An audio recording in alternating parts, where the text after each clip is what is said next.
Oh yeah, my Madden playthrough, and also my Corona Scare. Nice and quiet. Oh, it's reloading. Ryu? Hugo? Those are cool characters. Jump strong, 2-hit overhead. In Street Fighter 5, that's only an overhead on the first hit. But in Street Fighter 4 and 3, it's overhead for both hits. You don't see that very often in this game. It's only really good against tall characters. Nice. Hugo's tall, so even though he's crouching for his dizzy, Tatsu hits him anyway. Ryu doesn't have a force stand, I don't think. Jump strong. No juggle state in this game, but 2 hits makes it a slightly more annoying parry. A lot of people parry once and then hit an air normal. Against Ryu, you've got to parry twice, if he does that in particular. Hi. Ape escape when?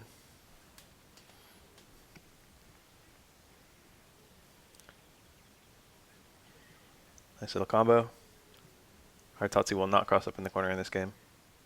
Well, not in that context. Now that he goes black. African German, as they say. I wonder if a single person says that.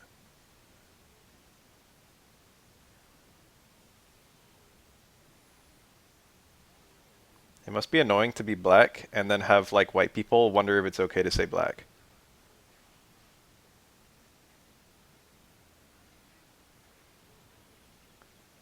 Have people be like wondering whether you'll be offended if they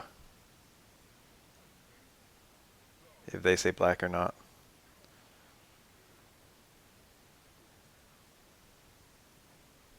Oh, that was a nice reversal. Not even a reversal. That was a nice time to spin up.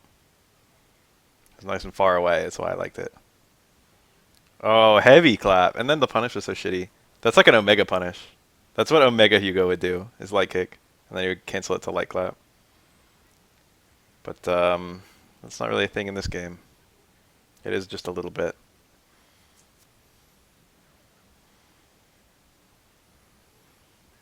Oh, that was sick!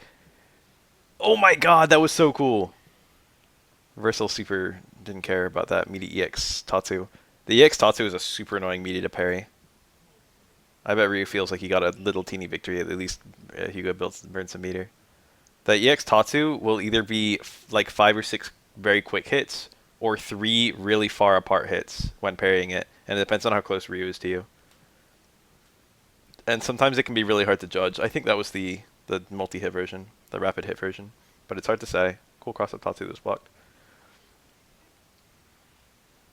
But I really like that Ryu got that like counter poke on the crouch fierce and then canceled the EX donkey kick. That shit was cool. Oh, you never want that button in this game. Almost always towards face is a mistake. It is like astronomically shitty in this game.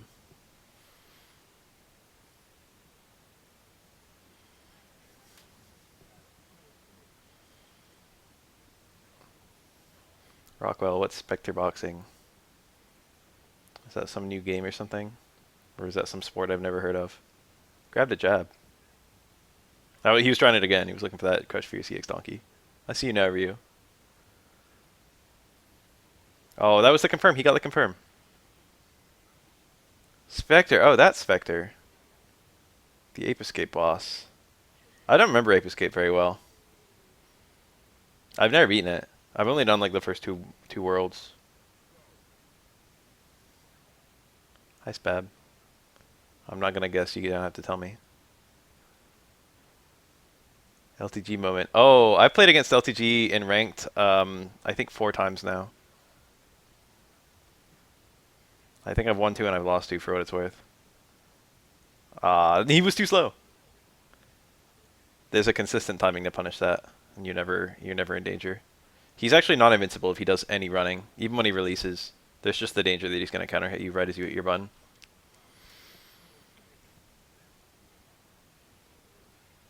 So you play him in ranked or what?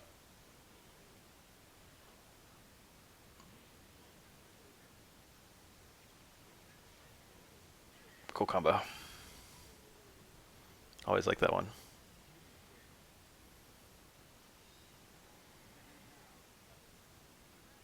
Ooh, it's a yellow Hugo.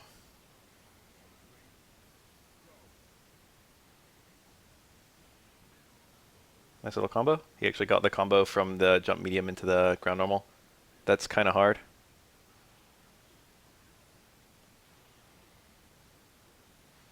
He has like a bunch of accounts, right? So like, if you like blacklist people, that doesn't carry between accounts, does it? I bet it would be pretty fast to get. It would be faster to climb the ranks if you blacklisted all bad matchups. And to a lesser extent, it would be easy to climb the ranks if you blacklisted everyone who you couldn't beat, matchups you didn't know, stuff like that. I've never blacklisted anyone, I don't think, or maybe I have. Oh, I blacklisted a couple people who like were message or they were like inviting me nonstop while I was trying to hold BAF cups. Cool, got the weird little delayed hit there. There's the confirm. He got that earlier. He got low short stand jab and then he chickened out or he missed the input. I can't think of a matchup I hate as Sakura. I think Dalsim is the closest. I mean, I don't like fighting Zangief, but I don't think it's a bad matchup. It might be. I don't think so, though. I definitely don't have a great understanding of it.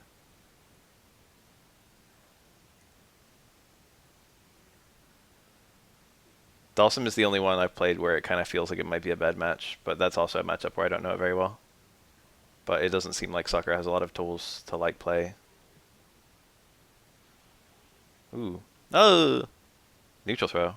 Very low damage on that, but good Oki. Well, not good Oki, but like, I don't know. He kind of has Oki on all his throws.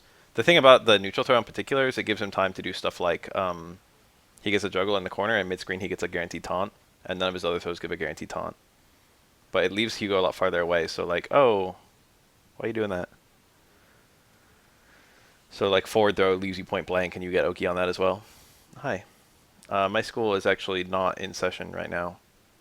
I had a bunch of prerequisite classes to take before I could get into my uh, major.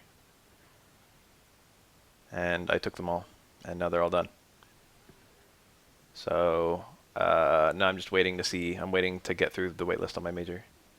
If you want to know where I've been for the last 2 weeks, one, I maybe got coronavirus, but I got a test. I got tested and it came back negative, so it probably wasn't coronavirus. But the test is only like 80% success rate, and I just got a cough and then it like stayed for a while.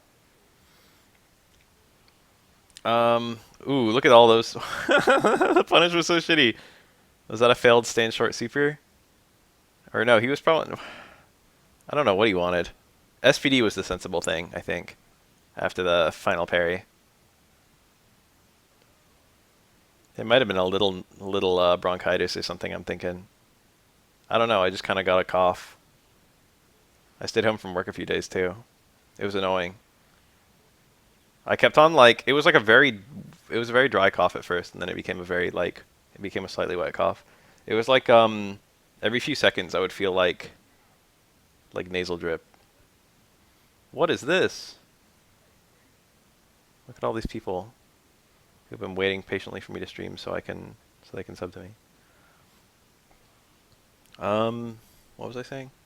Oh yeah, and then I've been doing a maddening playthrough of Blue Lines in Three Houses. It's my first maddening playthrough. I'm actually on the final chapter now, but the final chapter feels almost impossible. There's no infinitely spawning reinforcements, but Edelgard throws the crest stones, and I like don't really have a good plan. Well, they technically are infinitely spawning reinforcements, but only right at the end. Damn it. I mean, I could do a set. I only just started watching, but it's gonna be annoying for me to cut it up when I put it on YouTube. But I only started watching like 10 minutes ago.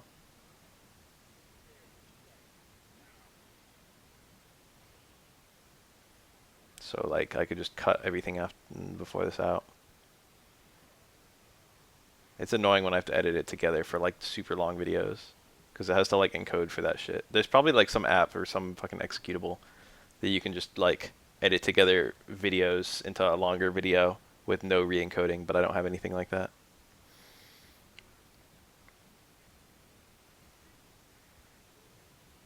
Oh.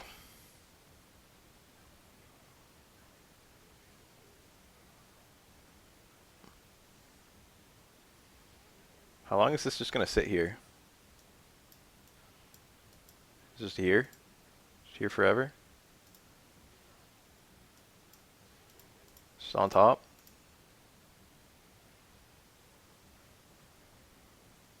Alright, whatever. I can stay there. That timer is ticking.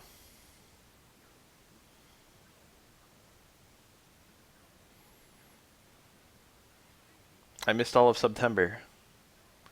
Read my sub message gun emoji. Look at that, he got the combo. Oh, I was gonna say Ryu's heavies are really fast. Lemonium kick not so fast. I think it's a frame faster than no, it's a frame slower than Ken's? I don't remember.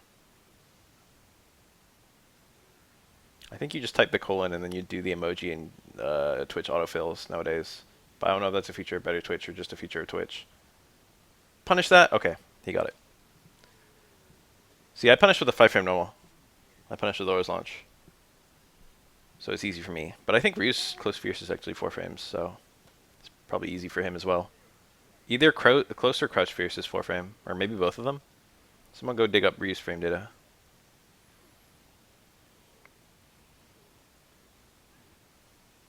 Ryu's got really, really fast heavy punch. It's faster than the other Shotos.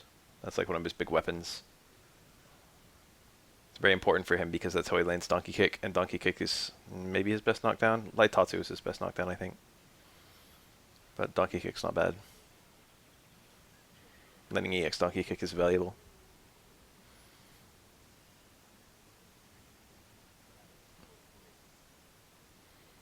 I've only been in like 2 of your streams ever, I think.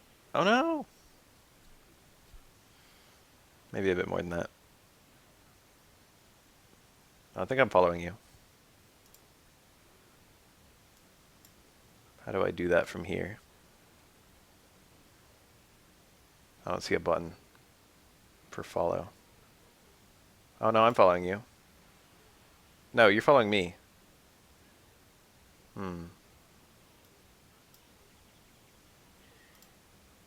I'll figure this out some other time.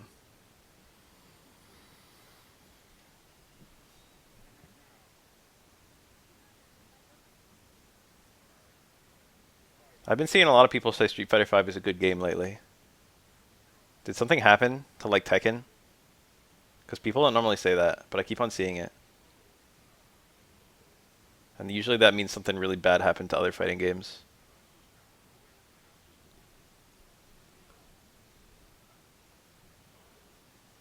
I think people are currently having a negative experience with Dragon Ball Fighters, right? I don't know why. I don't follow that game. And then, like, I don't know what other fighting games people are playing right now. I think people are playing BlazBlue Tag, but to be honest, I never ever see streams of that. And I don't think they're playing any other anime games either, to be honest.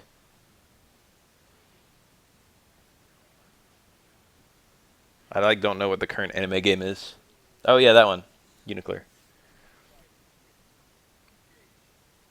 I don't know if people are playing that. Presumably yes.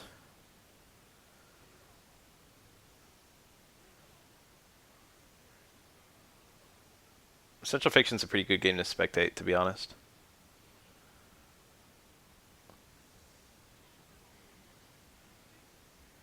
The characters all have so much different... Oh, that wasn't even a punish. The characters all feel really unique in Central Fiction. I feel like they feel less unique in Cross Tag Battle. They seem to be pretty unique in Guilty Gear as well. I think that's something that ArcSys can say better than any other fighting game dev I've ever seen, is their characters feel like they're from different fighting games. The only character who feels like he's not from Street Fighter in Street Fighter is like Dhalsim. Nice. Sermon House cannot trade with Low Strong. They can only beat it. Is this just the Hugo versus Ryu set series? Because that's not too bad.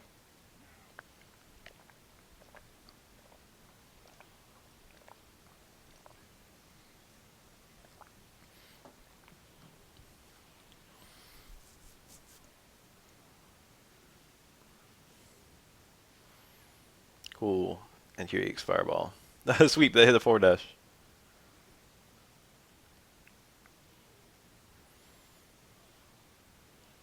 Oh, nice combo. Oh, that was a very well-timed release by the Hugo. That was like the perfect timing to hit a counter hit, but Ryu was patient and he waited. There was a little period where no Japanese arcade was uploading replay footage and tournament footage and stuff, but it seems to have passed. Now there's like Third Strike, the like East versus West is uploading every week and stuff like that. I've watched an East versus West literally since the one that Bungus attended. Bungus is the first opponent in one of the East versus Wests. He went to that event on that day in Japan, and he was like, "Let me play," and he jabbed someone in the corner. I watched it. I watched it when it was live. I was like, "Bungus, go Bungus." He beat one person, I think, and then he lost. Makes me wonder how I do.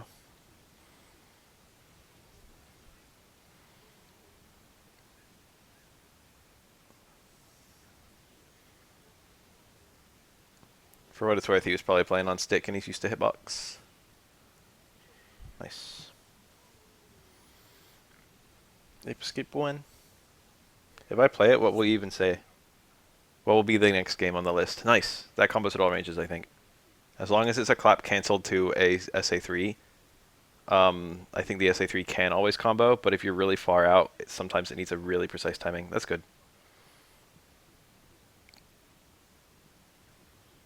One of my friends got me Ori like a decade ago now. I don't even know how old Ori is. Feels like I've had it forever. He was just like, play this. It's like, there was a time, like, it was like everything before 2010. Um, I loved getting games for my birthday, but now I like hate getting games for my birthday because now I only play certain genres. It'll be like a good game comes out and I'm like, okay. And then I do another playthrough of a game I already like. I must be getting old. I had streamed the first half of Breath of Fire 1, give or take. I got up to where you recruit Gobi, and then I just gave up the game because I remembered I hate that part. Users here. Breath of Fire 1 is an extremely jank game. It's not very good. Breath of Fire 2 is better. Breath of Fire 3 and 4 are actual good games. Oh, he got out, he shook out and got a DP off. That was cool. He probably got some meter for that.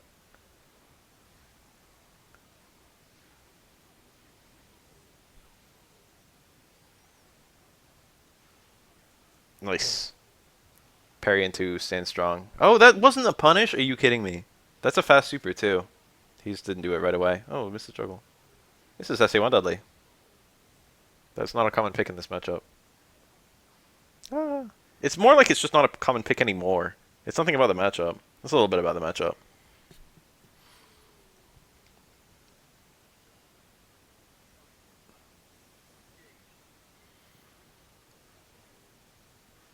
Crouch Fierce Anti-Air.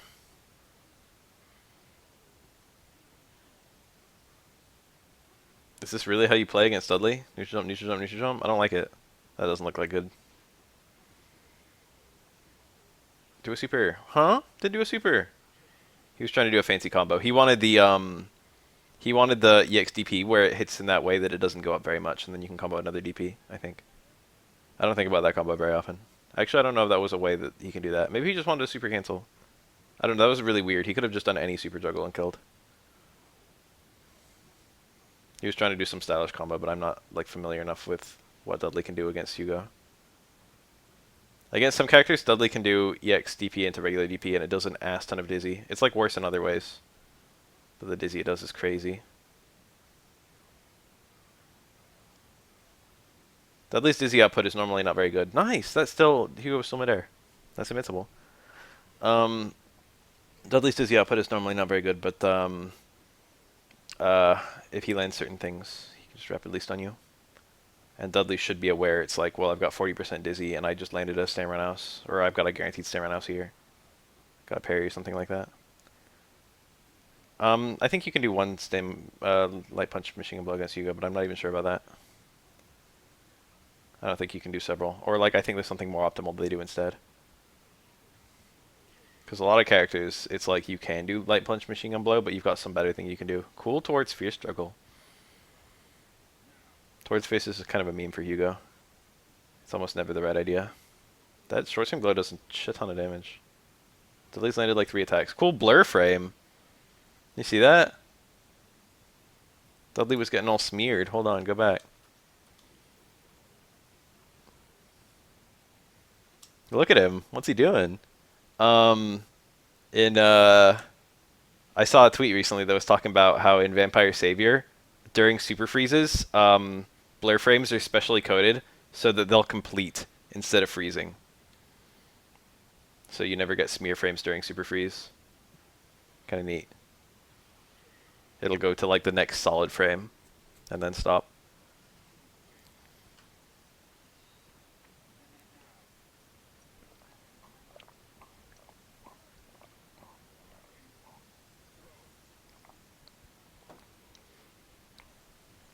Nice. Jump house. Just clean beating a shoot down backbreaker.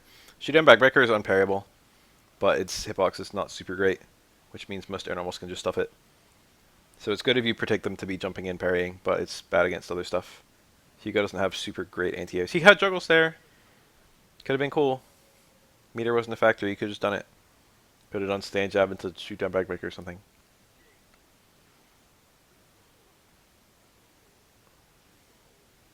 Nice. That super does pretty good damage. It's not great. What the fuck?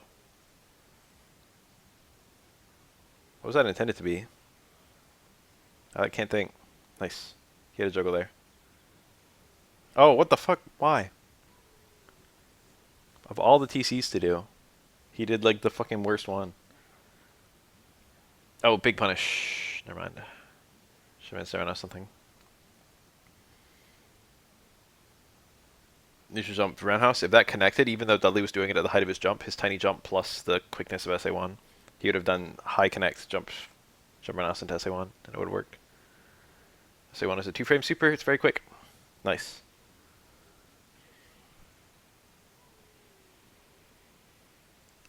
Super Mario 64 re-release. You talking about 3D All Stars with Mario's hat that's finally truly symmetrical?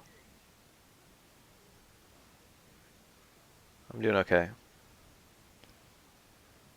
Looks underwhelming. I can't understand what they were thinking to not have Galaxy 2 in there.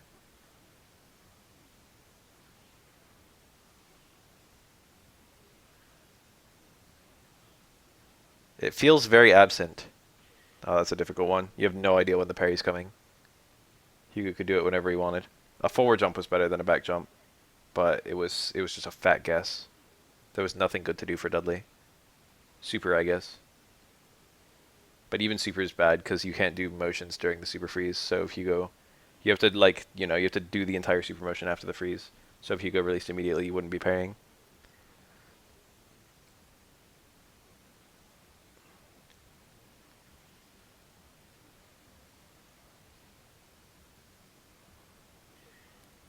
I don't really care that the game doesn't look better.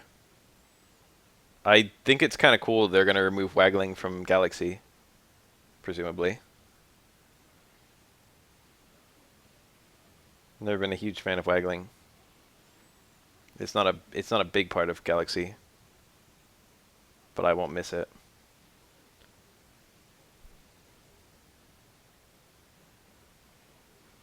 Wonder how like the flight cap is going to work.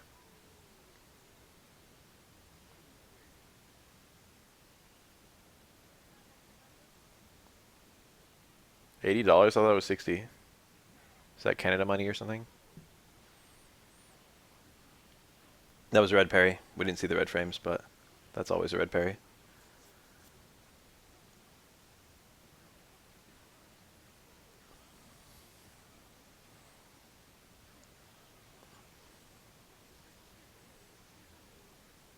It's definitely overpriced, considering games like the Spyro Reignited and the Crash one, considering those were like 40.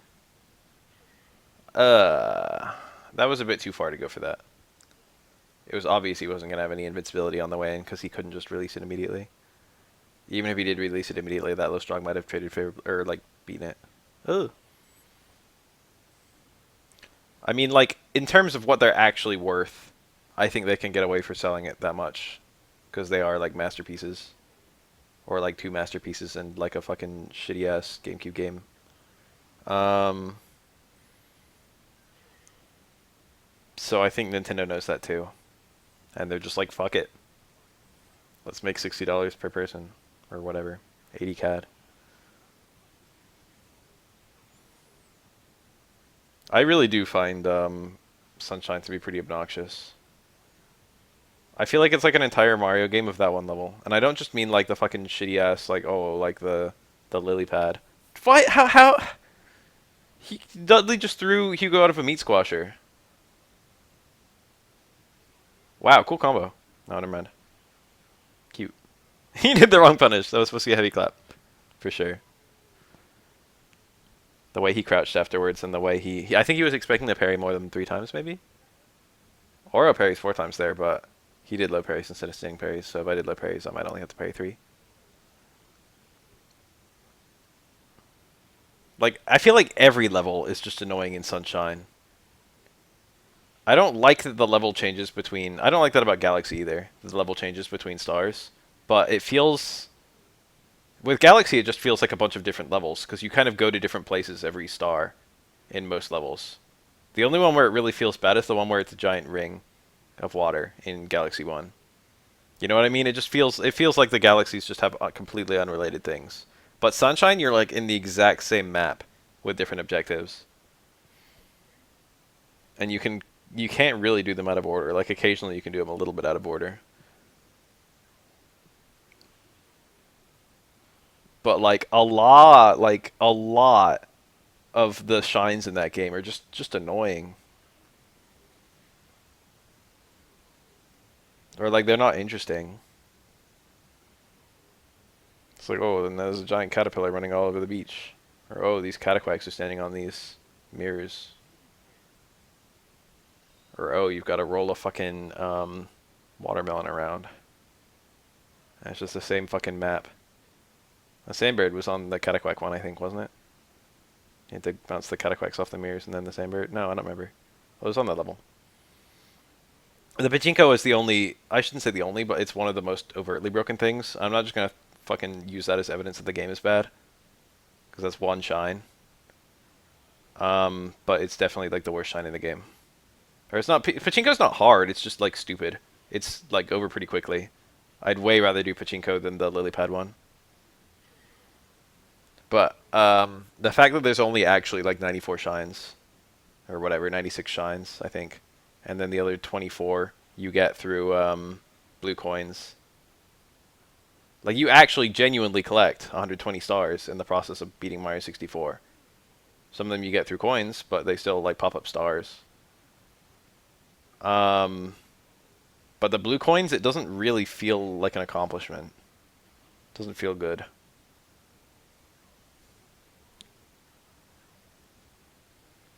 So there's actually just a lot of... It feels like there's a lot of missing content.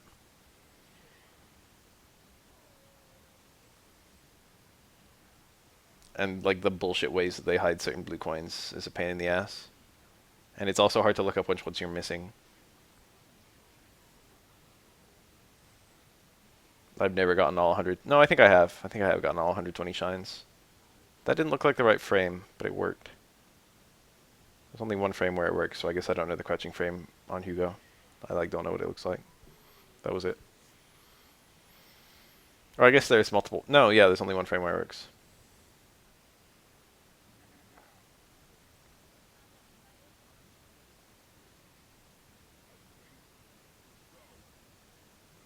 Crookie, how old is Crookie Jr. these days?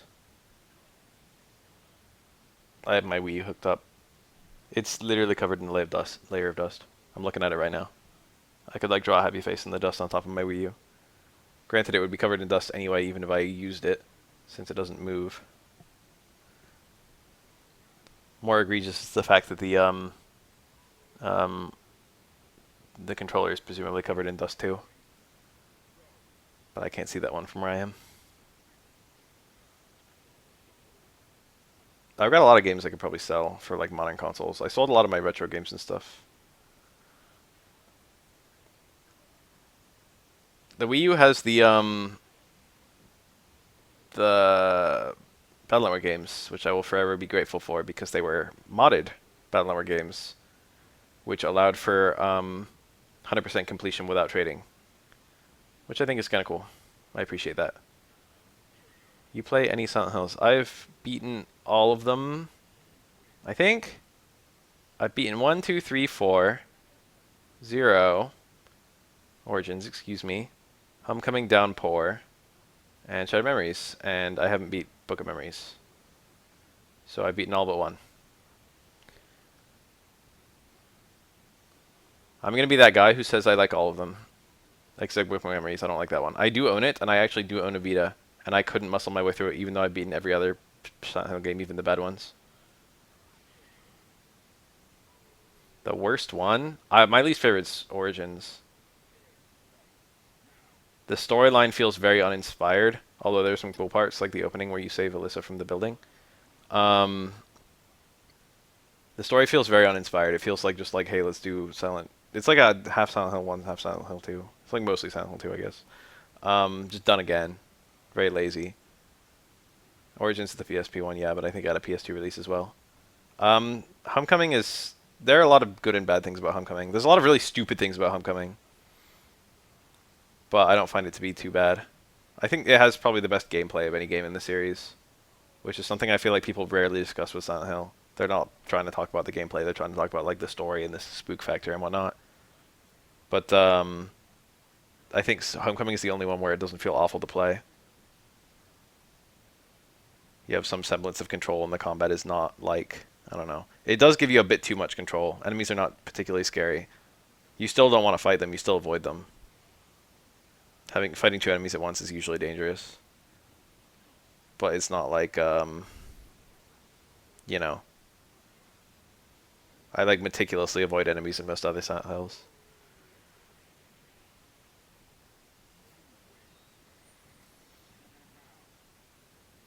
Puzzles are a factor. The puzzles are very like safe and boring. They're very uninspired in Homecoming, and there aren't that many of them. It's generic riddles and shit.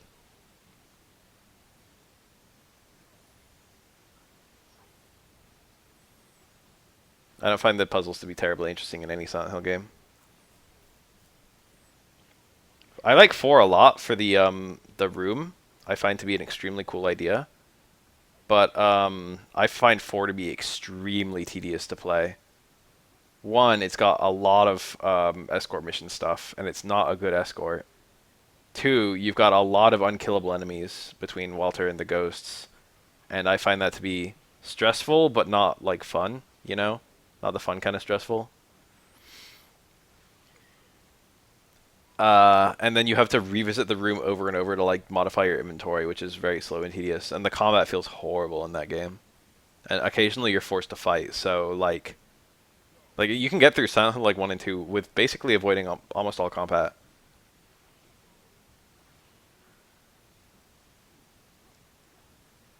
But frequently for what's her face, for the girl's sake, you got to take on enemies a little bit, or like pin ghosts down or stuff like that.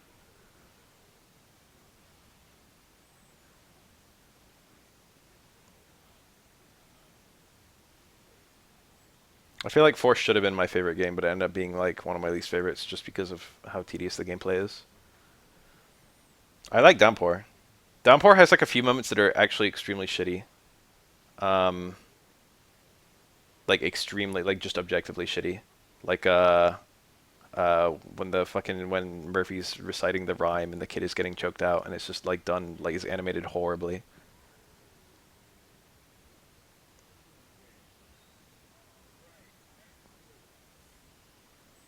But it feels a little bit more classic. It's like the only Western one that isn't shitty, I feel. And people still occasionally call it shitty. It has some kind of goofy things, but it also has some kind of cool things. The side quests in particular I found to be kind of fun. And the way the map worked. You technically can re-explore like older parts of the town in old Silent Hill games. Um, but it's usually like either you never have to do it or it's a giant nuisance. Like yeah, you can go back and get like Like at the end of Silent Hill 2, when you're getting like the keys to the historical society or whatever, it's like you have to go way backwards, and it's just like a pain in the ass. It's so stupid. Oh, that was a failed taunt, and he got punished for it, and he didn't get the taunt. Two taunts? I say two taunts. Oh, he goes for the juggle and one taunt.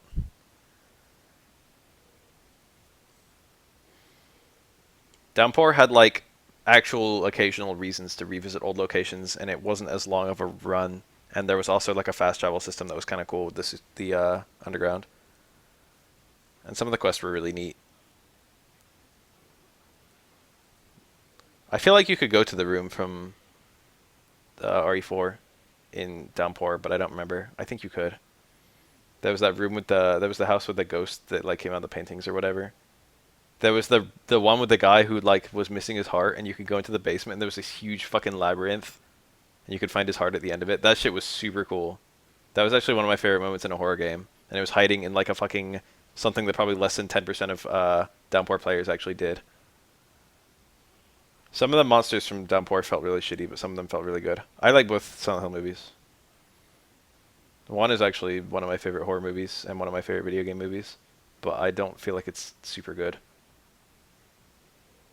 Yeah, there's one based on Silent Hill 1 and one that's based on Silent Hill 3, but base is used kind of loosely in both contexts. One follows the story of Silent Hill 1, kind of. You got a lot of the same characters. You got Sybil. You got, technically, what's her face? What's the fucking nurse's name? Ugh, she's like, she technically has more Silent Hill appearances than any other character in the franchise. She's in the most games of all Silent Hill characters. But she's like not an important character in almost any of them. Shattered Memories is good. She's in Shattered Memories. What's her name? She was the fucking nurse who like OD'd.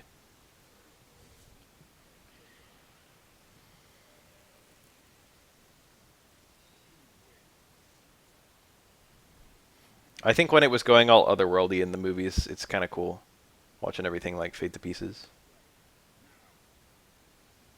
There were some thematic things that were really cool, and I like the way that they made the cult evil. Like, you know, obviously the cult was evil, but like I like the way they did it in the movie.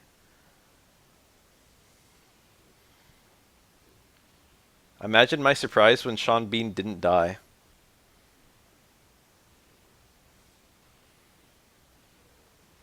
I think he died in the sequel though.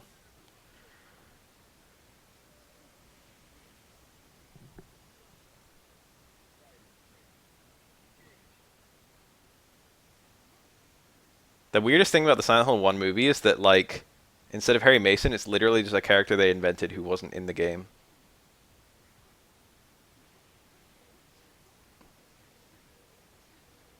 Look at that combo. Q only, I bet.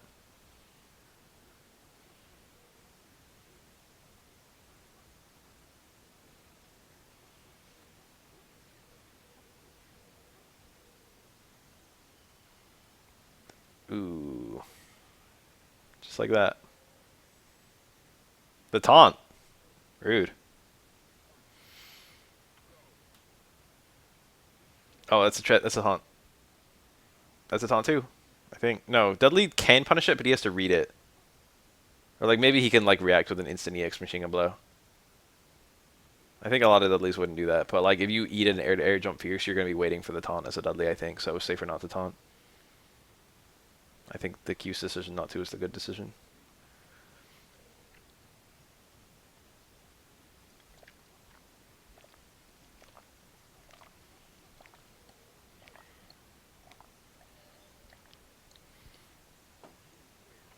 Wasn't Sean Bean 006 in Goldeneye? I feel like that was him. I rewatched Goldeneye recently. I like Sean Bean. Goldeneye is such a fun movie. I wish we could have Silly Bond again. I feel like Goldeneye was the perfect balance of campy and like exciting. You know what I mean? There were some parts that were obviously really ridiculous, but it took itself seriously. Gritty Bond is good too, but I like both of them.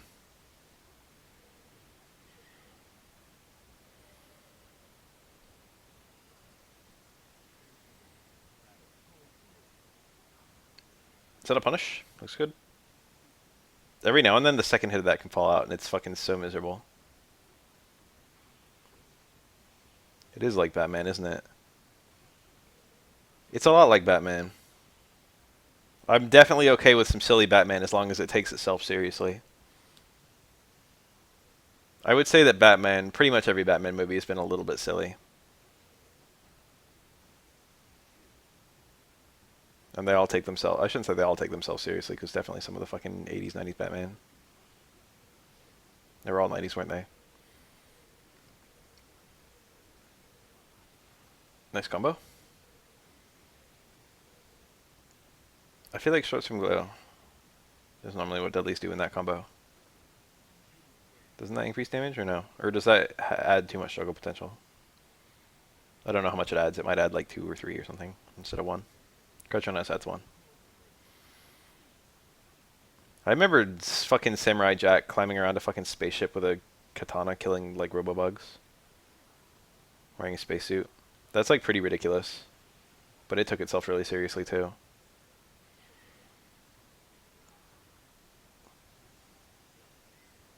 You could do Damien as well.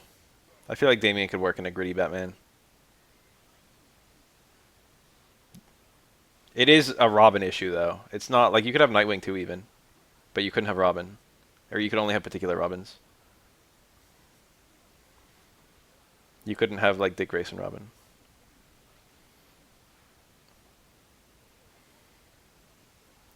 They need to not do an origin story for like fucking Justice League. They need to just make a Justice League movie where Justice League has already been around for a while.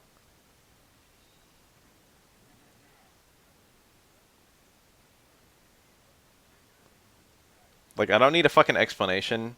I don't need like Brainiac to make his first appearance. I don't need fucking what's his face. Um what's his name? Apocalypse guy. Guy from the planet Apocalypse. Omega Beams. Why is his name not coming to me? Darkseid. I don't need to meet Darkseid for the first time. I don't need Teen Titans to be introduced as like fucking who they are or whatever. Just fucking do it. Just show it to us. Just have a Teen Titans movie where it's just the fucking Justice League is like out of commission for some bullshit reason. Can't do something. They assign the Teen Titans to do it. Maybe it's a training exercise where things get serious.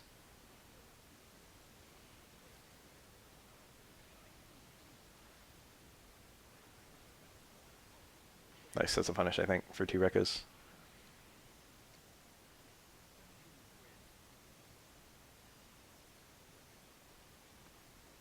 I just need Superman and Batman to have a movie where they're kicking ass, you know? Is that a thing yet? Is that something that's already happened? Where it's just Superman and Batman like casually fucking up people. Just give me a movie that feels like a mid-episode of like Justice League Unlimited.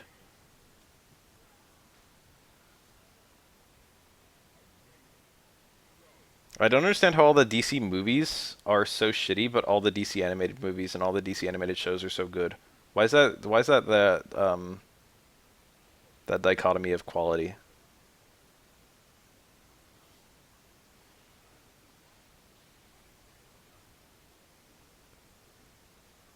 Superman is indeed pure and boring, but that's I feel like Justice League Superman works really well as kind of an ideal that like no one can reach but everyone's trying to. But like oh, it ended. Loud. I like it quiet.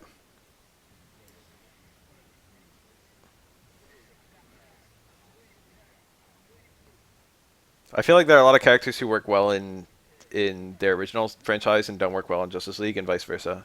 And I definitely feel like Superman works better in Justice League than he works in Superman.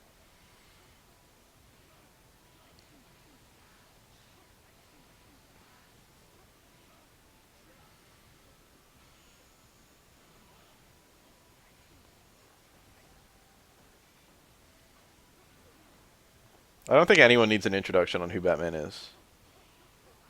I don't think anyone cares about who the Flash was. That's the thing. You don't need to introduce Flash because no one really gives a shit about where he's from. I mean, some people give a shit. What do you actually need to know about Flash? He runs fast.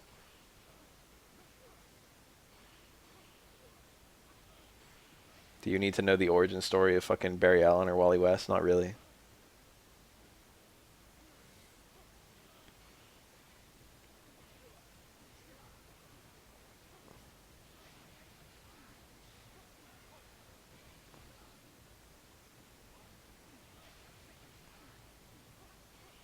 You can have a origin story of Wonder Woman so fast. It's like, who are you? Daughter of Zeus. Oh, done. Easy.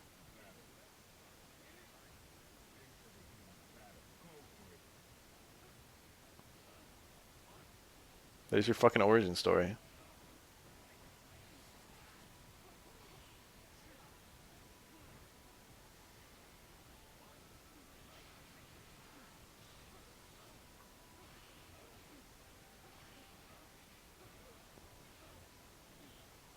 Oh, it fell out. I think it was just a timing issue by the Yang.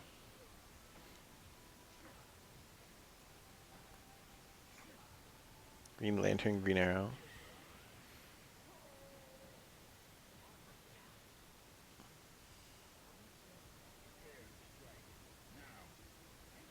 You could have the origin stories just like super cliff notes, and you could just have the Justice League explaining them to each other. It's like, who's this guy? And he's like, oh, well, he's tied to my backstory, and then just explain the backstory.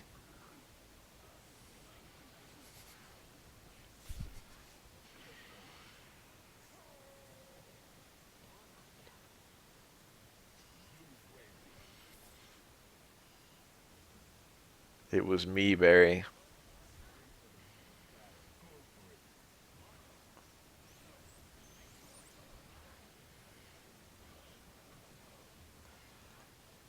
Cross up unblockables?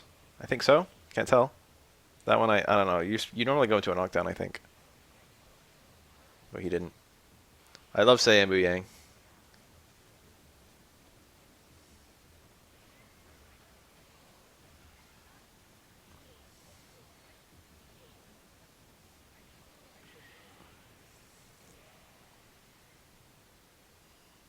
It's impossible to make a bow and arrow interesting. We've all seen it. We all know what it does. Arrow that explodes. Arrow with some silly tip. Maybe an arrow coated in poison if it's a villain. It was me, Barry. I made you drop your tackle headbutt.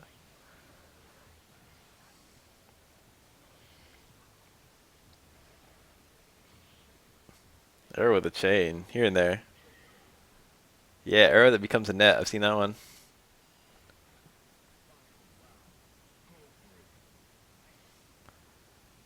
I've heard that Martian Manhunter and Green Arrow and yeah, Martian Manhunter and Green Arrow were used as stand-ins frequently for Batman and Superman after like they kind of got too big.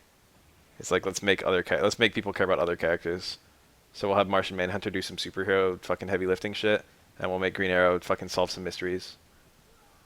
So that we don't need to use Superman and Batman for like dumb, boring, like fucking little shit.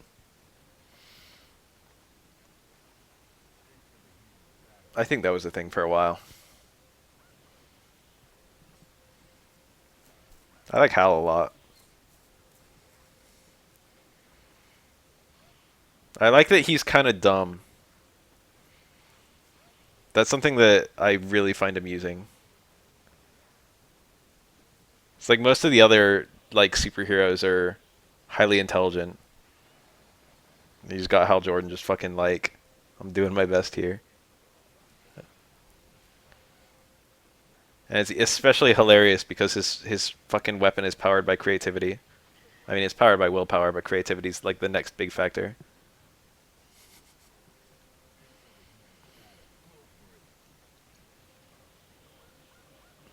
Nice combo.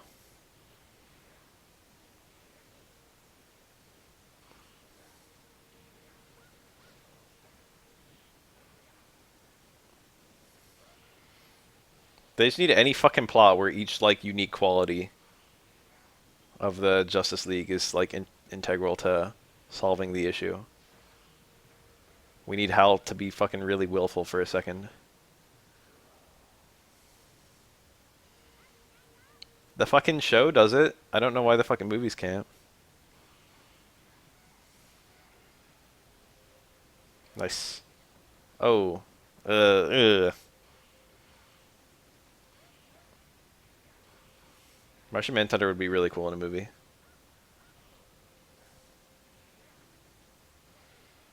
Oof. That was a reversal uppercut.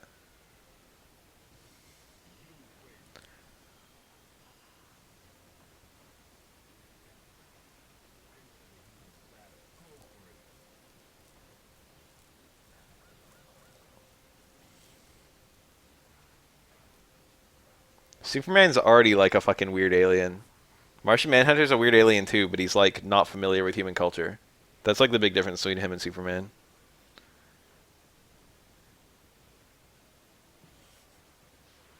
And I think it does make him more interesting. I agree. Oh, and Superman's not a weird alien.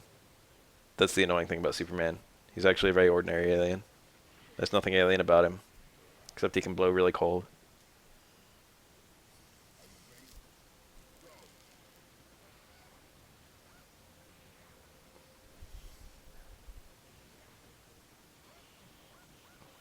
Martian Manhunter's like an actual weird alien. God, I remember one of the original Justice League fucking episodes where it was like him getting disgusted with humanity for some reason, and then he was like looking around. Something happened, and he watched like a human. He watched like a search party, and he was like reconvinced of human goodness.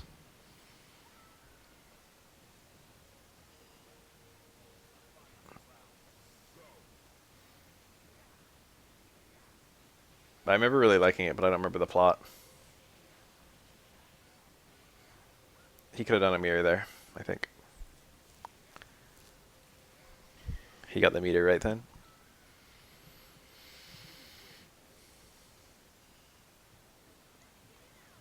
Ah, very cool matchup. Any pair of like Necro, Urian, Oro, uh, 12, Q. Those are like the super neat matchups. It's all the oddball characters.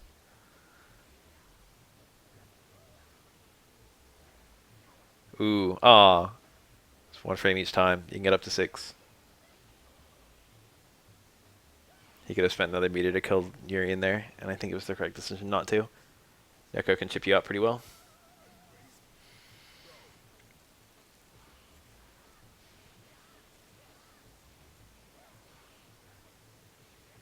It's not like I dislike Shadows. It's fun when the weirdos play against the good characters too. I shouldn't say the good characters. Well, yeah, I guess the good characters. I was thinking of Twin Shadows and Chun-Li. And then, of course, Alex and Hugo are hype. I enjoy most matchups in this game. Alex, Hugo, Makoto.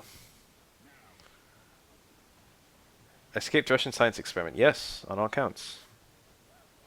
Escaped, yes. Russian, yes. Science experiment, yes.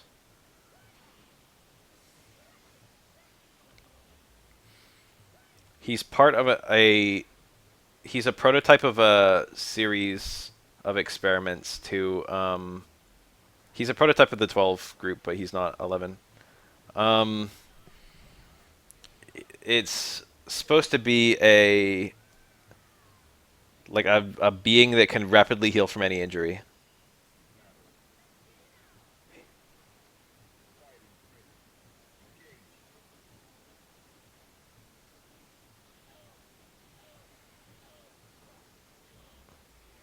So like theoretically in lore, 12 can rapidly heal from anything because he doesn't have like bones to break and stuff like that. He can just take any shape. Of course, in gameplay he can't do that, but theoretically healing would have been a good super for 12 in place of like X copy. They're both good supers for 12.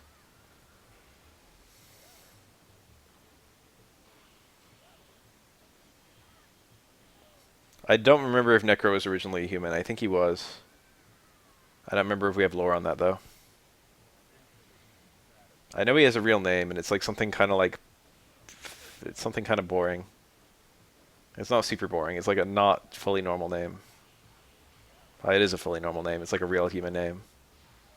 But it's not like common. It's not like John. Ilya.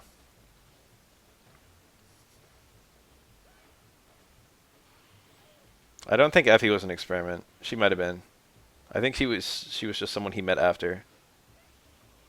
But I don't remember. I don't know my Necrolore very well.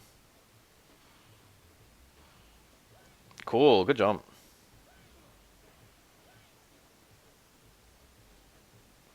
She helped him escape, but I don't think that she escaped with him.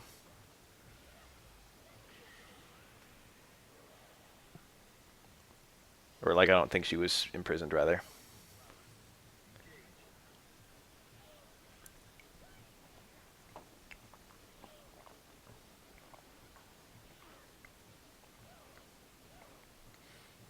I actually truly do not understand Remy's lore, and I think I know it too, which is the part that's especially bad about the fact that I don't understand it. Like I don't know Necro's lore, but I don't understand it, but I don't know it, so it's like whatever. He should have done a back throw. Unfortunate. He probably already thrown by the super freeze.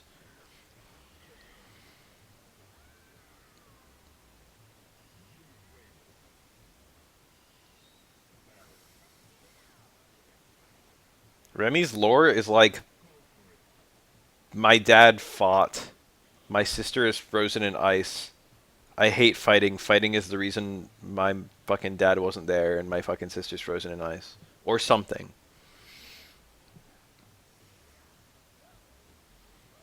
He's like a very shitty, like, Mr. Freeze. Except Mr. Freeze has, like, compelling reasons to do what he does, and fucking Remy doesn't have any. It actually doesn't make sense why Remy fights if he hates fighting. Whereas it makes plenty of sense why Mr. Freeze commits crime. Even though he fucking hates crime.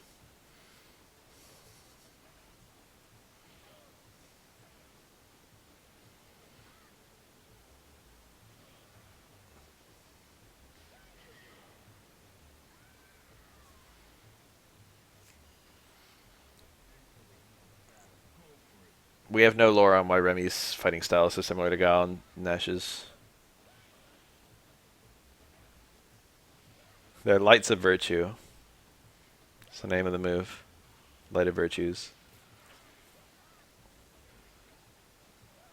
I can't promise they're cold.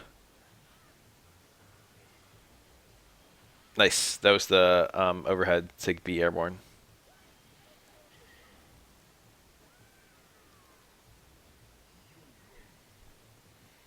I don't remember we actually have lore on who Remy's dad was. A lot of people like to point to Abel as being the potential connection because Abel knows both Nash and Charlie. I mean, fuck, both Nash and Guile. And he's French, but we've never had any confirmation on that. I don't think that Abel's supposed to be Remy's dad or anything. That wouldn't really make sense. Well, it could, because Abel doesn't know his own backstory. He's like amnesiac, I think. But I don't remember if there's lore for whether Abel was created or whether he was kidnapped. It's hard to keep track of that. Certain characters are kidnapped for Shadaloo, and certain characters are created by Shadaloo. I know Abel's like the prototype for the Seth line, and that's why Abel and Seth have basically the same body. I mean, they like don't visually speaking, but they've got the same face. Ed is kidnapped, I think. No, actually, I don't know for Ed either. Ed's just a kid who was found at a Shadaloo base, and he has psycho power, and that's it. He was found by Balrog, but he was found like in possession of Shadaloo. He was salvaged from Shadaloo.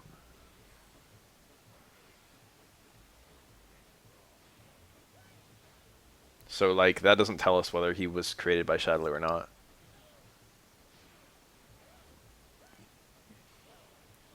I don't know if we even have lore on who the fuck Falk is. Maybe the same line as Ed, because she seems to have psycho power too. I think Kami's a clone. All the other dolls are kidnapped. But I think Kami herself was cloned.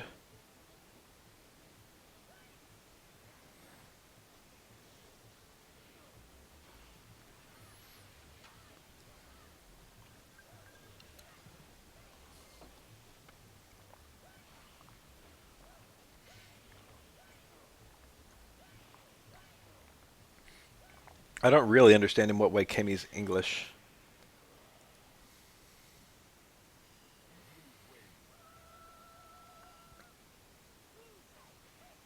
Yun. Uh-oh.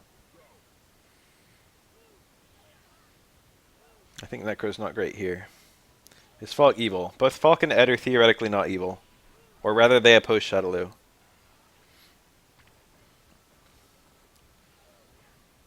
We don't know what Neo Shadaloo want. We just know that they're against old Shadaloo.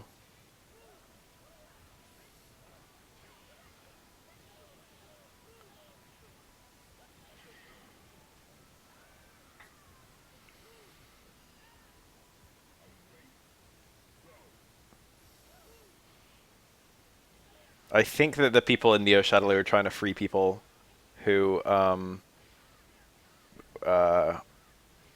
Shadaloo created. And yeah, theoretically, SF5 story mode is telling about how Shadaloo gets disbanded. But Fong is theoretically still alive by the end of SF5. And there's no lore on where he is by SF3 era. And yeah, Bison's died like 3 times.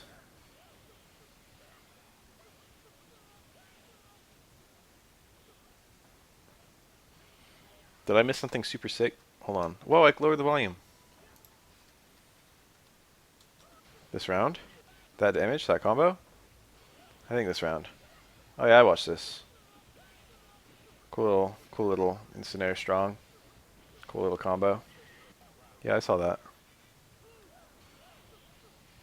Was it here? Is my mic messed up? Is it?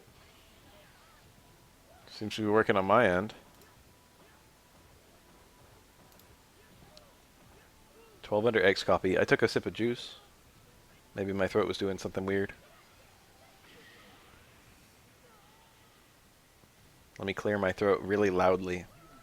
Alright, how's that?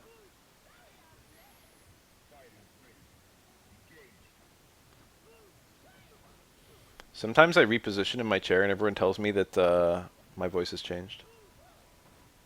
Something about the angle from my mouth to the mic affects the sound of my voice, maybe?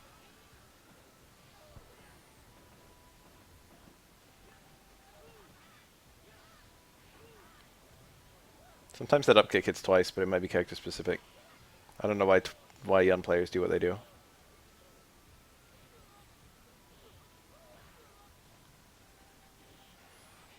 I will forever be baffled when Capcom said that they considered G to be the boss character of the SF5 body of work. He's not even in the game's story mode. He's not in almost any character stories. I'm very intrigued by that statement. They made G kind of trying to design a boss character. Especially because we know nothing about G's, well, anything. Motivations. Morality.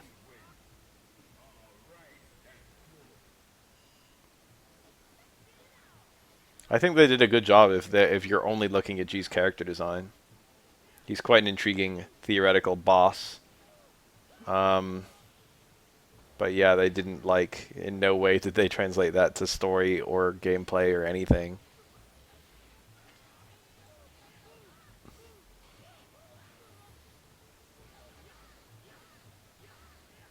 Sad, couldn't get a meaty going. Nice red. I I almost never go for that. Light spin is plus and leads to supers. Well, it leads to super 1. I think from super 3 it only gets like a 1 hit and it's shitty.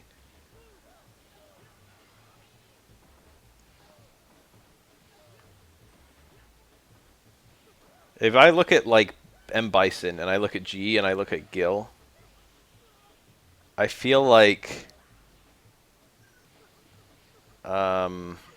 G doesn't feel out of place.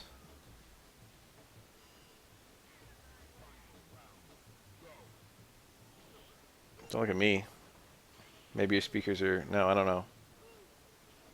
I got nothing to suggest. Nice. Great way to end the Gane pressure.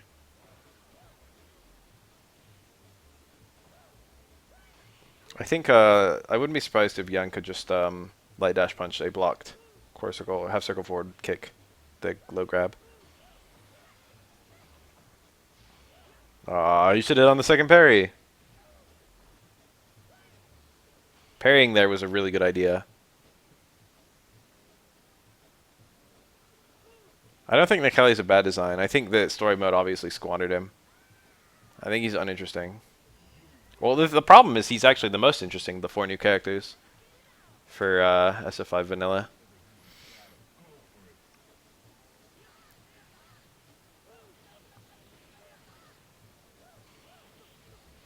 Guy who turns into mud and like is obsessed with strong people.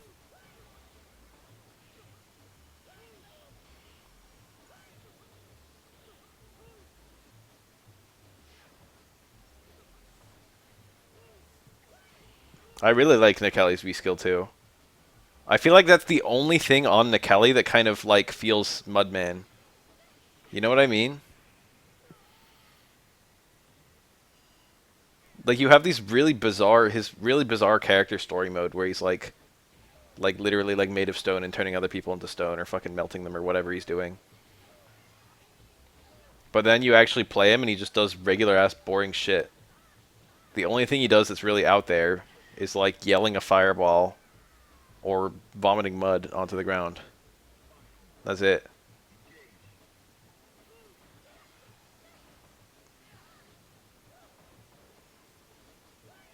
I actually feel like the Ryu and Sim should have just been fully separated from the rest of story mode. Ryu never should have showed up for the final battle. And Nikali should have been the only thing tying the two events together. I would have kind of liked that. And I would have liked if Nikali was like way stronger. And like Ryu beating him was like some really crazy achievement. And then the final battle with M. Bison and the Shadowloo side should have been as Nash, I think. Or maybe as Chun-Li. One of those two. Chun-Li and then Nash. You know what it should have been? It should have been the game's only dramatic battle. Or is it reverse dramatic battle when it's two of the player side? It should have been it should have been Nash and Chun-Li versus like M. Bison. And the M. Bison should have had crazy stats. I know that would have taken a lot of extra programming, but they did it for Cross Tekken. Ah, that could have been death.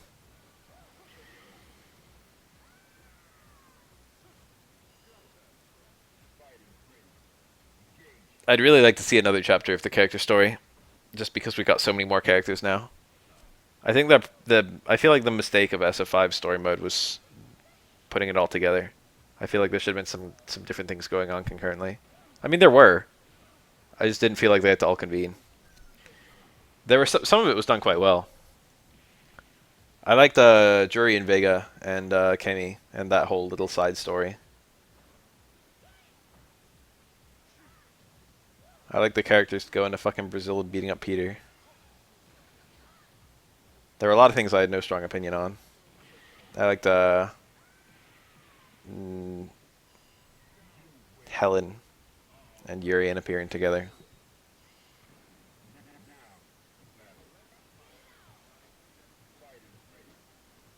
There was definitely like some good stuff.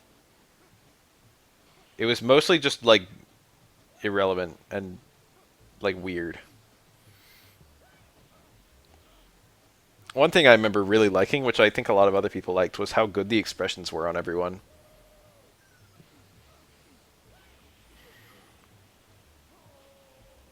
All the characters made very good faces. It feels like they put a lot of time and effort into that.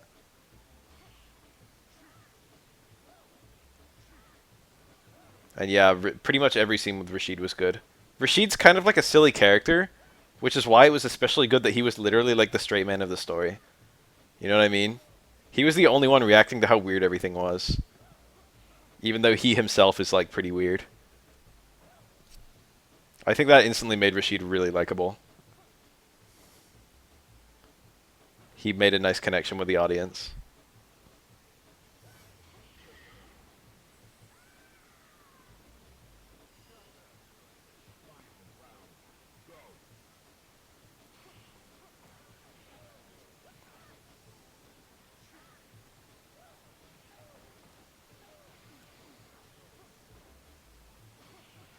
Azam? Was that his name? I don't remember.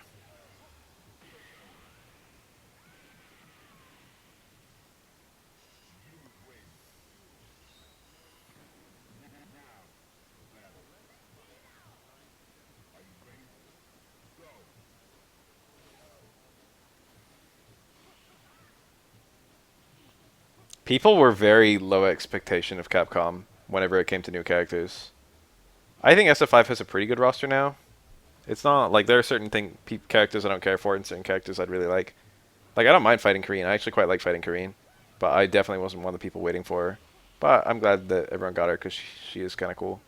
I understand she's a very wanted character, or like Mika. I wasn't like out there waiting for Mika. But every time it came for a new character, everyone was always like, "Oh, they're just gonna add a doll because it's so cheap."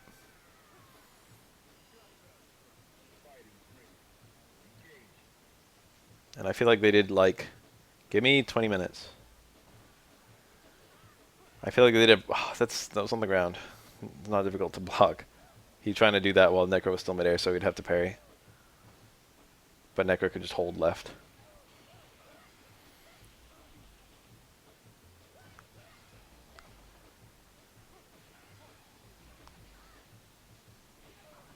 Yeah, I mean, everyone had super high expectations when the game was just being announced, and then everyone had super low expectations by like season 2. More like by season 1. I remember people were mad when season 2 was like every character's gonna be a new character, and I was like, that's a really good decision. I remember saying that on stream. I remember saying, a fighting game's personality comes from its new characters. Well, it comes from its roster, but the new characters are like, if someone's playing like Sagat versus Dalsim in SF5, like, you need to convince them that it's a better experience than it was in SF4. And how are you going to do that? You know? That's really difficult. Definitely possible. Sagat versus Dalsim was so intricate in SF4. I'm not saying it's not in 5. I feel like it's less. I don't know.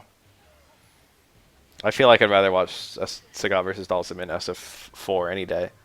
But you can't even have Falk versus Dalsim in SF. Oh, I don't know about that one. I don't know if I want to see that one. That one's supposed to be really bad for Falk. I don't even know if you can have Falk versus Sagat.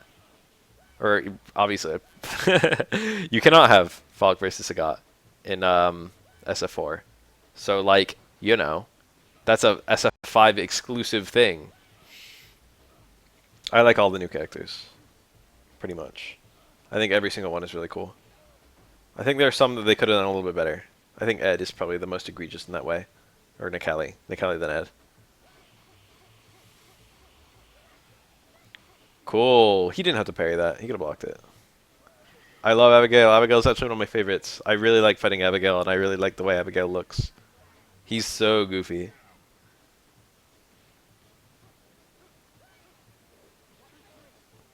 Guy, I feel like, is more iconic than Zeku, but there are certain things about Zeku's design I really like. And he's kind of more interesting than Guy. He's got a better, like, plan. He's more thought out than Guy.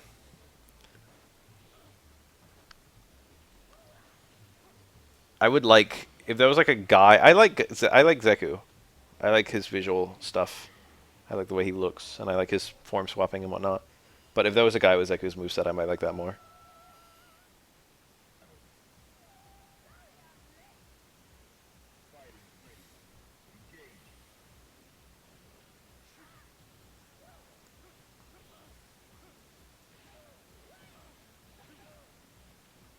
Cool, back throw. Every now and then I call that the strongest throw in the game, but I don't remember if Hugo's fully mashed neutral throw does more damage. A lot of people were butthurt that Abigail's like an inch taller than Hugo. Hugo was a generic enemy in Final Fight, and Abigail is like a boss, and he's like the penultimate boss of the game, I think. It's like, how dare you undermine Hugo? It's like, Hugo was undermined in his own debut game.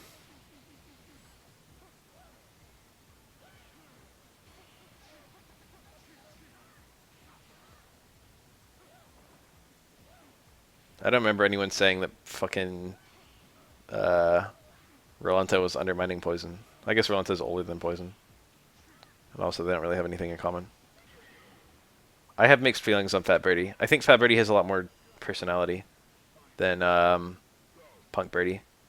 Fit Punk Birdie. I would like Fat Birdie to be a little bit more punk. I feel like that part of his design is kind of gone.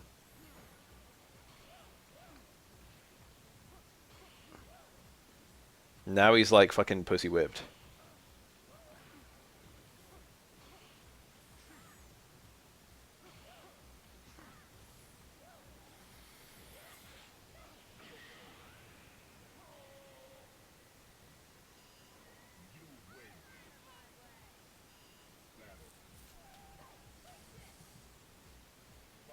I saw someone playing Bubblegum Birdie for I think the first or second time ever on Twitter.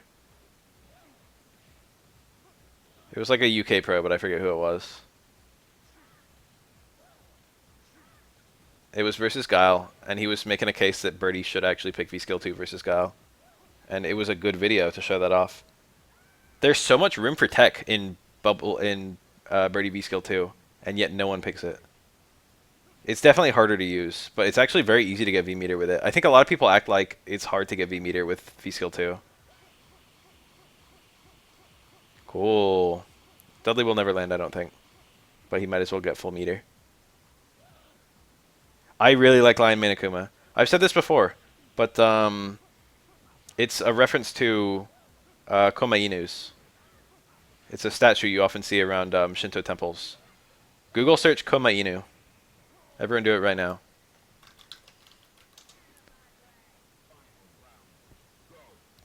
If you look at what a Koma Inu is, you'll realize that Akuma's visual design is supposed to be referencing it. And I feel like once you know that, it's a much better design. A lot of people, that's lost on a lot of people because they don't know anything about like Shinto culture.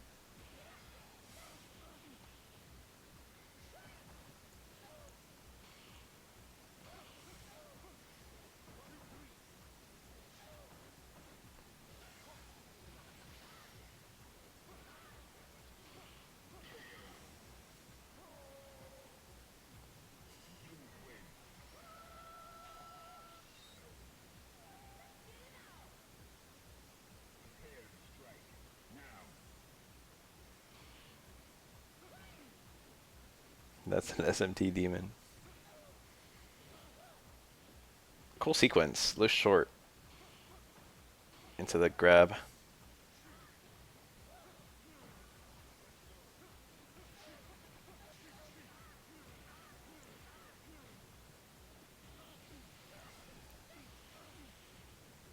Removal of close normals. I think it's bad, and I wouldn't mind if they came back. The only reason I think it's bad is because they ended up removing about half of all normal, or like half of all standing normals. A little bit less than half. It's cool that I don't like proximity normals on paper. I think their removal is a good decision, but they use it as an excuse to have just way fewer normals. Close normals I miss. I gotta think about that. Ryu close forward. Oh, you said it as I said it. Ryu close forward was a 3-frame normal. Missed that.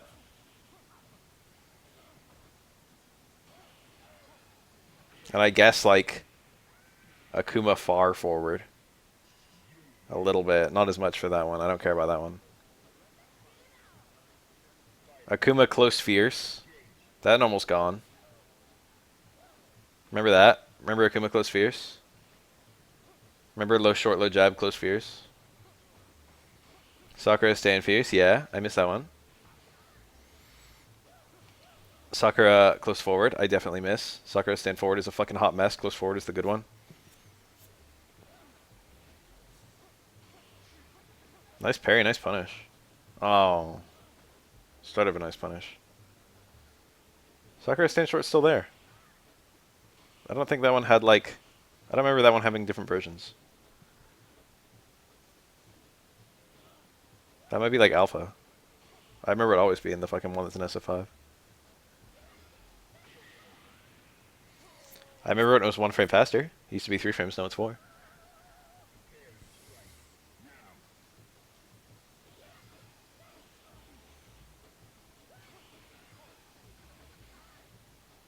There need to be just way more. You don't have that much input bleed by having a ton of normals. Look at Tekken. Tekken has like a different input on basically every direction plus button. I know that Tekken doesn't have like special moves, but like, I don't know. I can do Sakura back fierce into into DP. Yeah, I know the game sounds low. You're gonna have to get used to it.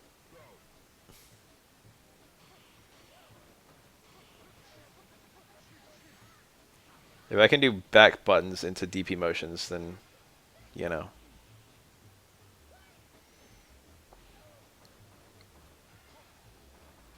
Nice red. You need that red parry for an optimal punish, and he did the optimal punish. That was really fucking sick. Nice necro play. Oh, that's a late cancel. That works the same way as Chun-Li. The cancel window on back strong from necro is super long. So it's not a link. You just have to do the super as fast as you can. As fast as you can react.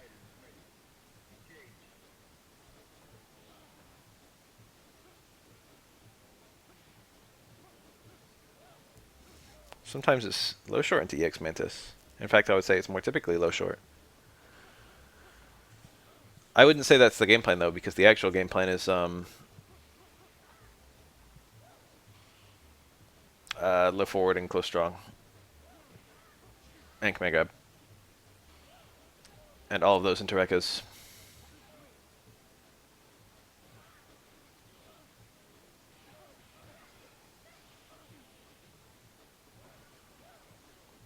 A lot of characters had a lot of superfluous normals that no command or no proximity normals kind of addressed. Like, when did you ever see like Chun-Li's close forward in like Street Fighter 3? Oh, Alex close forward is a normal I missed so hard. Bring it back. He actually needs that one really badly. I can live with Alex not having a 3-frame, but if Alex had a 5-frame, he would like shoot up so much. If Alex had a 5-frame medium, that like one change alone would be so fucking helpful for him. Well, I think now he's got plus... No, I don't remember. What's on hit medium chop? Is that +3 or is that +2? I feel like it's +3, but maybe I'm making that up. Block lariat's +2. If he had like +2 light normals, and then he could go into a 5-frame medium. Oh my god, it's the dream.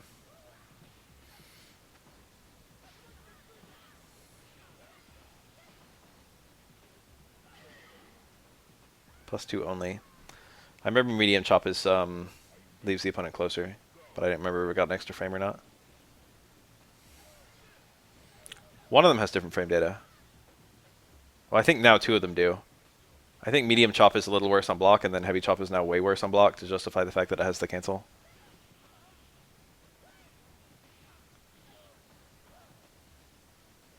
I think all the chops might be different on block now. Light chop should probably be like 0, to be honest, on block. And all the chops should maybe be +3 on hit. Alex's frame data is kind of a mess.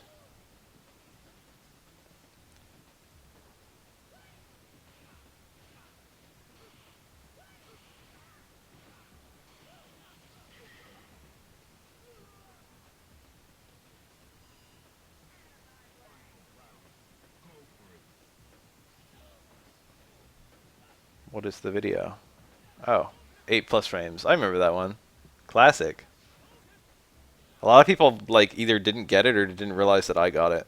They were like, Baffy's right. I'm like, yeah, I know. Jerry really does have 8+ frames. I think it's a little more now. But I don't remember what changed. It's not a good metric or anything, but it is really funny. People were like all like looking at their own characters and how much plus frames they had. And it's like, wow, Jury's is very low. Especially because, oh, -4, -4, -6. That's sad, -4. I know he's got the -2 light shoulder / elbow that he can do, so that's whatever. Oh wait, medium is +3 on block? I mean on hit? That's what I was asking about. I thought it was +3.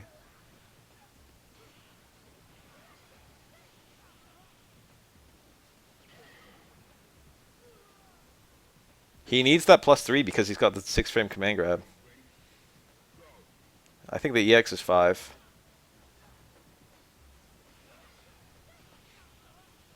But if the opponent does a reversal 3-frame normal, it'll beat a 6-frame command grab if Alex is +2. So he needs to be +3. +3 is a really important number for him. And for whatever reason, he has almost no +3 anything. It's funny, most characters don't care about 3-frame normals that much. But every now and then there's like one that does. There aren't that many scenarios that are changed by having a 3-frame normal or not. The main reason 3-frame normals help you is if both of you find yourselves next to each other abruptly. Like for example, if you air to air and you land right next to each other at the same time. If you air to air as like as an anti-air or something like that. Or like just when you're both surprised to be next to each other. Having a 3-frame normal is slightly advantageous if the opponent dashes and you want to hit something as fast as possible. But generally speaking, in terms of frame data, the reason they always work with the odd numbers, the -2s and the 0s and the +2s, is so that, well, not even 0s that often, it's so that 3-frame normals aren't a make or break. So it's always weird when there's like a +1 or a +3 on block or a +1 kind of scenario. +1 is super weird.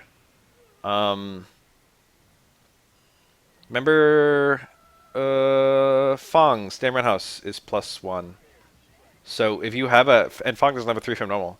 So if you have a 3-frame normal, you can always trade. But if you don't have a 3-frame normal, you've got to hold a mix-up. That's super weird. That's like a very unusual scenario. I remember when everyone complained about, oh, nice struggle. That's not Akara versus Necro, I think. Necro, Elena, and Q, you do not need the Kara. I remember when everyone complained about, I think, 0 or +2 Urian EX shoulder. I think it was +2, but I don't remember. I remember everyone complained about that, and then Balrog still has a +3 or something EX dash punch. Oh no. Oh, we went for the red.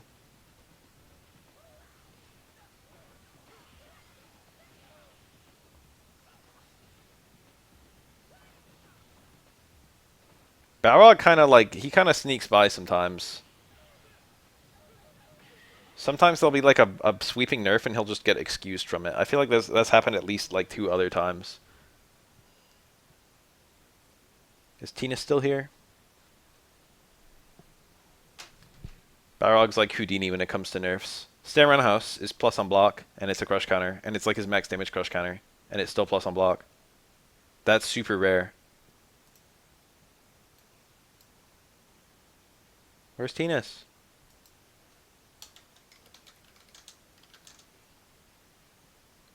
That's like one of the only one of those left in the game.